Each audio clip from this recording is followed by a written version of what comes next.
Bem-vindos ao nosso primeiro vídeo da série Armazenador por Volante de Inércia. Vamos estudar agora o princípio de funcionamento desse armazenador de energia. Basicamente, ele sustenta na primeira lei de Newton, que é a lei também conhecida, como a lei de inércia. Ou seja, nós temos o nosso conceito de força inercial. O que são forças inerciais? São todas aquelas responsáveis por causar algum tipo de aceleração ou até mesmo uma desaceleração. Então nós vamos entender que o flywheel basicamente ele funciona dessa forma, ou acelerando um corpo, uma massa, ou desacelerando esse corpo, essa massa rotativa. Isso, portanto, é um fenômeno físico reversível, no qual a energia ela pode ser tanto fornecida quanto absorvida. Isso é ótimo, é claro, a menos das nossas perdas de operação. Qual que é a ideia? Nós precisamos, então, armazenar a energia através da energia cinética rotacional. Então, nós temos um corpo, como ilustrado aqui, e esse corpo está girando a uma certa velocidade. À medida que nós tentamos variar a velocidade desse corpo girante, nós estamos, então, ou fornecendo energia para acelerar ou frear esse sistema recuperando energia. Para fazer isso, nós utilizamos um conversor eletromecânico, basicamente uma máquina elétrica acoplada a uma massa girante. E o que é importante, essa energia ela surge, claro, desse corpo, da massa desse corpo, mas ela também está intimamente relacionada ao raio ao quadrado desse corpo girante, dessa massa girante, e a velocidade também que nós estamos tentando acelerar ou desacelerar. Isso é muito importante porque, estando a energia associada diretamente à massa e ao quadrado do raio e ao quadrado da velocidade, a gente percebe que o mais importante aqui seria trabalhar tanto no raio quanto na velocidade do que propriamente na massa. E é um conceito um pouco contrário ao que as pessoas vêm dizendo a respeito do volante de inércia, que precisa-se aumentar demais a massa desse sistema. Mais para frente a gente vai comentar sobre isso. Mas aumentar a massa é o mais fácil, digamos assim, mas de longe é o mais efetivo. O que nós temos hoje de desenvolvimento tecnologicamente disponível para o volante de inércia? Então ela envolve a utilização de materiais compósitos. Com isso, a gente não sofre problemas de ruptura desse material enquanto ele estiver girando a altas velocidades, e a gente consegue também aumentar o raio desse rotor de forma que ele sustente a força centrífuga e ele consiga operar a uma velocidade tanto mais alta, com esse quadrado, e com relação ao raio também a gente consegue um raio maior. Historicamente, o primeiro volante de inércia encontrado ele data aí de mais ou menos 1500 anos atrás. Era uma roda de olaria que o pessoal utilizava para filtrar as oscilações que eram impulsionadas com o pé. O pessoal percebeu que ao impulsionar essa roda de olaria com os pés, o sistema ele ficava oscilando. Então colocaram uma massa e conseguiram filtrar. Então, historicamente, esse foi o nosso primeiro flywheel a ser utilizado. A interpretação dele é basicamente um disco girante que armazena energia. Isso revolucionou a indústria. Basicamente, a gente está falando da Revolução Industrial, onde o pessoal desenvolveu a máquina a vapor e também nós temos o desenvolvimento dos motores de combustão interna. E para esses dois sistemas, esse disco girante armazenador de energia ele é muito importante. Por quê? Vamos pegar essa ilustração nossa aqui embaixo. Se nós temos um motor de 4 cilindros, como vocês podem perceber aqui, no momento em que nós temos a combustão em apenas um desses cilindros, nós temos uma pulsação de torque. Então, em intervalos diferentes, percebam que esses cilindros eles combustam 2 a 2. Então, nós temos no intervalo de rotação uma pulsação de torque 2 vezes a cada 760 voltas, porque o ciclo ele é de compressão e expansão.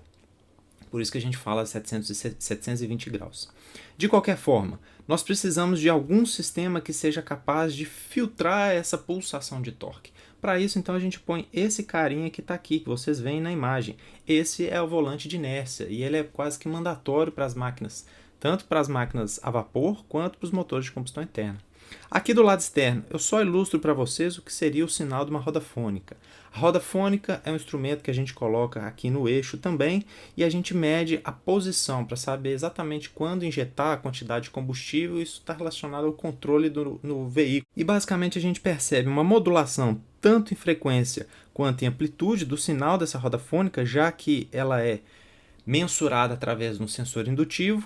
Nós percebemos que quando há aceleração, um torque maior, ele acaba aumentando a amplitude e diminuindo a frequência.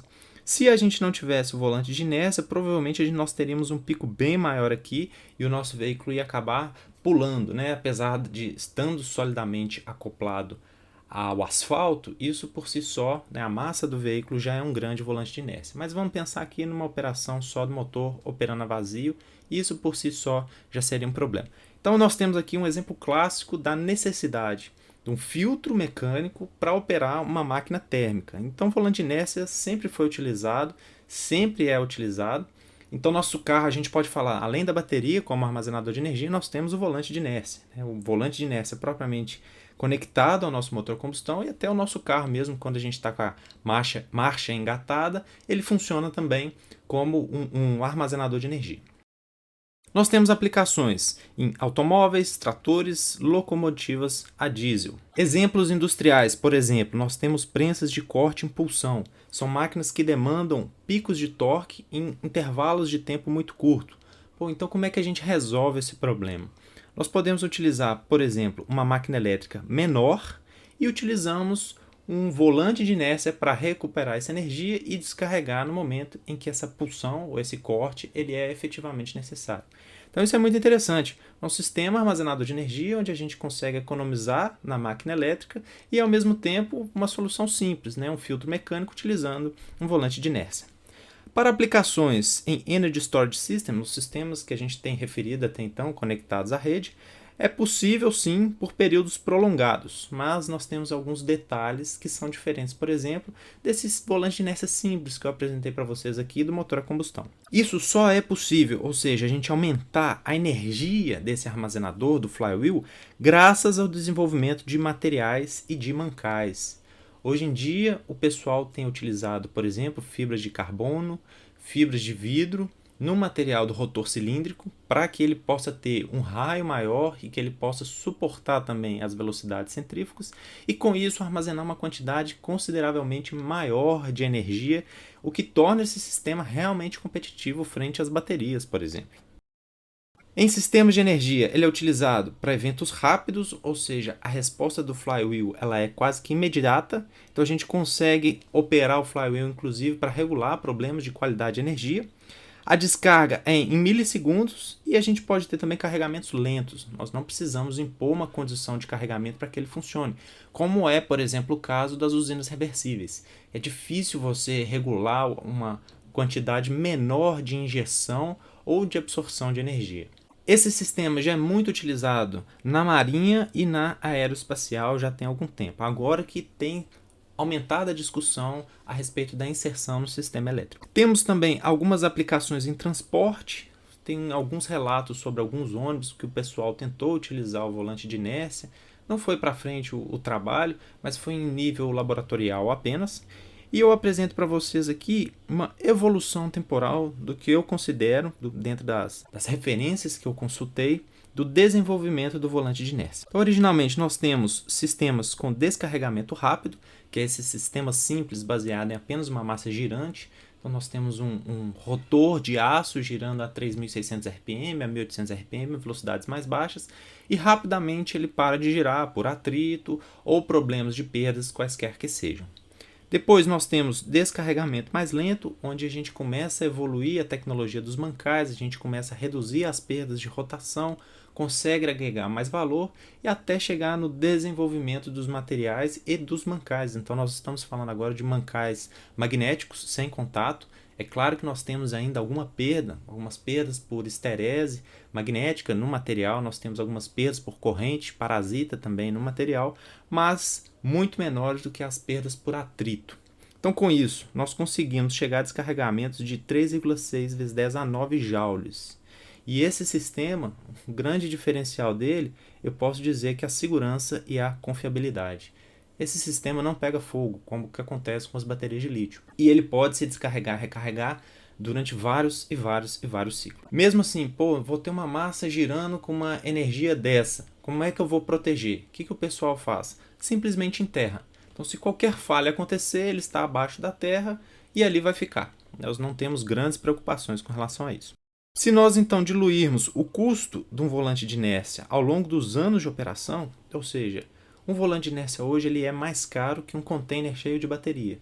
Sim, isso é verdade. Mas se nós fizermos uma conta, em quanto tempo nós temos que substituir as baterias desse container e em quanto tempo nós temos que substituir o nosso volante de inércia, a gente vê que ele realmente é competitivo frente às baterias. E o que eu comentei com vocês, modelo antigo, ele era baseado em massas de aço e velocidades limitadas, e o modelo atual utiliza compósitos de fibra de vidro ou fibra de carbono e a operação em velocidades elevadas, chegando a centenas de milhares de rotações por minuto. Acho que na prática o pessoal ainda não consegue passar aí de 60, 50 rotações por minuto, pois começam a entrar numa outra dificuldade, uma engenharia mais aplicada à dinâmica de rotores e, é claro, essa parte da sustentabilidade dos materiais em si.